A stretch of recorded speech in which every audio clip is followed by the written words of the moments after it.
In Chino, California, FPPC funded a demonstration project to test the merits of gasifying dairy manure at a centralized facility. Since Inland Empire Utility Agency was serving the water, waste, and resource needs of the community and is surrounded by the world's largest concentration of dairy cows, this site seemed ideal to evaluate another new technology.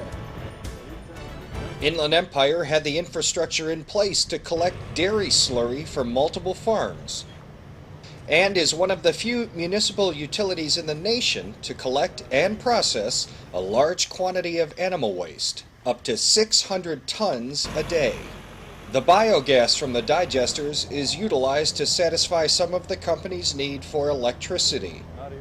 With a sizable population growth projected in the Chino area, Inland Empire was interested in exploring new technology that might help meet the demand for energy. The pilot project constructed at this site utilized a special centrifuge for dewatering solids, a pre-dryer, a gasification unit, and an expansion tank to collect the biogas product. Steve McCorkle, CEO of Agricultural Waste Solutions, and Neil Clifton, Engineering and Construction Manager from Inland Empire, take us on a tour to describe this pilot project. Dwarfed by two large anaerobic digesters, all three can be a steady diet of dairy waste. We're sitting next to the largest anaerobic digester. It occupies about 5 acres here. We're sitting on a 25 by 35 foot pad with capability of handling the manure from about 700 cows. So we're not on the same scale as the digester, but even if we were on that scale, we wouldn't take up much more space than a couple of these pads put together.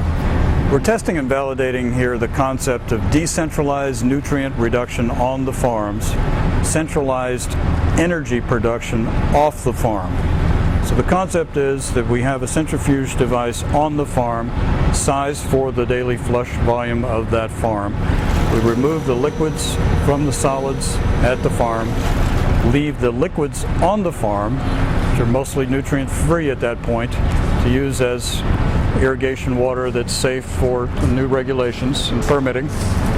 And then the solids, which are dry enough to truck without water leaching out of the bottom, to a centralized site where we would have a gasifier that's sized for multiple farm use. Compared to the digester, using the same volume of incoming waste, the process is projected to produce 2 times the volume of gas and almost twice the BTU value. So the purpose of this test is to create an energy production matrix utilizing different materials in terms of species, in terms of flush volumes, all the way from a highly liquid flush like this one, 98, even 99% water, to dry lot, air-dried corral manure that could be as low as 20% moisture, and everything in between, and then to mix species together to determine the maximum energy content. In a centralized facility, trucks will transport manure from the farm. It's brought in to the centrifuge system, first into a macerator or a chopper pump, which has a set of interlocking teeth that will grind any foreign objects down to about a 32nd of an inch. Then a feed pump pulls the material through to a static mixer tube, and in this tube we inject polymer. This is the decanter itself. The centrifuge is turning at about 3,500 RPM. The scroll that's turning inside the bowl turns at almost the same speed. The benefits of this centrifuge approach are that we remove 98% of the total suspended solids over 5 microns in size. In doing so, we get 90% of the phosphorus out of the water, about 2/3 of the nitrogen, and about 40% of the potassium. So the water that remains is safe to use as an irrigation liquid. And we put a lot of the energy value into the separated solids using this high degree of separation coupled with a polymer, we get about a 30% boost in the BTU value, or the energy value of the separated solids, as compared to raw manure. The solids are output from this chute up to this auger, and then a long auger into an intermediate holding hopper that provides enough material for a batch process through the gasifier. So the separated manure at 70% moisture is augered up this 55-degree angle and loaded into the pre-dryer on the top. The pre-dryer is a double-walled chamber that's heated from the waste heat of the flue of the gasification process. We pull a vacuum on the entire system, so it's a pyrolysis type of system where we're burning in the absence of air. So during the pre-drying process, we get about 450 pounds of water out of the manure, reduce the moisture from about 70% to 55% before it goes into the main chamber. It's pre-drying while it's gasifying the other load. That difference in moisture makes a difference of about 50% on the total energy produced from the machine. So by using the waste heat to pre-dry the material, we're getting about a 50% boost in overall energy production. After the pre-drying, this knife blade opens. The material is augered into the main chamber. Everything closes again, the vacuum is pulled, and the cycle starts again. This is the burner. It's the heart of the system. But what's unique about this process is that we don't ever mix the produced gas with the flue gas. So what comes out of the exhaust of the burner goes under the material for an indirect heating, comes out the flue, is used to pre-dry the material, and goes out the roof to the atmosphere.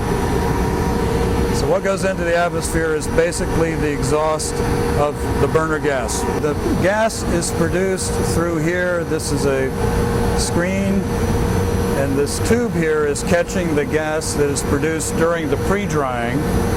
So anytime you heat the material to more than 150 degrees or so, you start to volatilize the carbon. We capture that energy as the carbon volatilizes at about 800 degrees in the pre-dryer. And that's mixed with the gas coming from the main chamber. This is a hot air cyclone where the gas is spun in a circular fashion to drop out particulate matter. The gas then comes into this heat exchanger, 96 tubes, titanium tubes in this heat exchanger that with chilled water drop the temperature of the gas from about 1,000 degrees to about 150 degrees and condense out all of the water. So the water that we get out of the gas into this bin is basically the moisture content of the material. After the water is condensed out of the gas goes through another demister screen here, and it's a set of interlocking platelets that will catch any moisture droplets that have remained in the gas after the condensation. The gas is then expanded into a small reservoir tank before it's sent out to the compressor, the expansion tank and the compressor. At the end of the cycle, the ash is discharged here. So for 1,500 pounds of 70% moist solids material initially into the pre-dryer, we end up with about 60 pounds of carbon ash byproduct. That byproduct has a market value as a fertilizer about $42 per ton. So the gas is initially pushed through the vacuum system into this expansion tank. We expand it to about 2 inches positive pressure, and then the compressor kicks on and pulls the gas out of this expansion tank, compresses it to 120 psi and into the large tank. The gas that we produce typically from this separated dairy manure can be as high with fresh manure up to about 1,000 BTU per cubic foot. So that's of the heating quality of natural gas from a pipeline. So we can drive a generator directly from that. This machine here, sized for 700 cows, 1,500 pounds of solids per hour, would run about a 300 kilowatt per hour generator. You could also sell the gas to a pipeline. That's one of the beauties of a centralized system. On the economic scale, it really depends a lot on the value of the wholesale energy that you would get for selling the electricity.